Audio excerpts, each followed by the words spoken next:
What's going on YouTube? JT is Reborn here, and welcome back to another edition to my Godzilla comic book reviews. And in this video, I'm talking about Godzilla Heist issue number 3. It was the perfect game. They just needed the perfect distraction. So this is the third issue, and I don't know if this is like a 5 or 6 part mini-series about Godzilla and heisting. As you can see, we have Anguirus on the cover, but Anguirus is more so relegated to a flashback sequence at the very beginning of the series about like a battle between him and Godzilla in India, and I think that's where our lead characters, I think it's like the mom saw this and saw what Godzilla did, lost her father, and kind of created this path of vengeance. And as we know, the British government basically took her, what's the word I'm looking for? Took her designs for Mechagodzilla, all her research, and kind of took over it. So that's where we go into the present day, where our lead character is at, and him and his heist crew are trying to break into the British Defense Ministry during and using Godzilla to kind of help them like get closer to their goal. And they do utilize Godzilla a little bit here and there, like using the atomic breath and trying to get away from him. There's some double crosses, and then there's some triple crosses by the end of it as they kind of reach Mechagodzilla. Even the doctor involved is like, haha, I knew you were going to double cross me this whole time, or is a triple crosser, yada yada yada. It's a heist thing.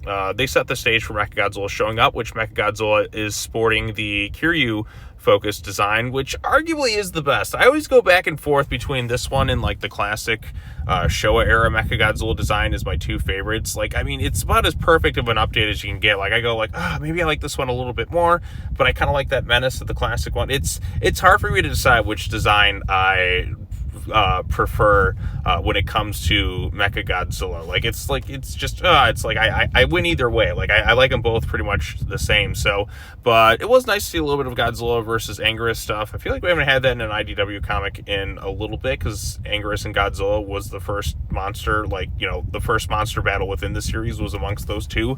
But then they became kind of besties as the series went on. I don't know, like, who is Godzilla's best friend? Would you say Anguirus is? Because I feel like he's teamed up with Anguirus kind of the most. He was kind of his old reliable, like when you go to like Godzilla versus Gigan and such. But he also like became instant besties with Jet Jaguar, but then he fought him in Singular Point. I don't know, like, who would you say is Godzilla's best friend? I think most people would probably relegate that to Anguirus as kind of his like most faithful like ally amongst the series. And, you know, maybe Kong will eventually become that, like, as we get towards the end of the Monsterverse. I mean, Godzilla's kind of had to like reluctantly team up with him the first time, but he tried to kill him again, but then they kind of like worked together again, and now they're gonna be teaming up again in the next movie. And I hope we kind of flesh that out a little bit more. But I don't know, I'm getting a little bit off track here. But how was the issue? Issue is totally fine.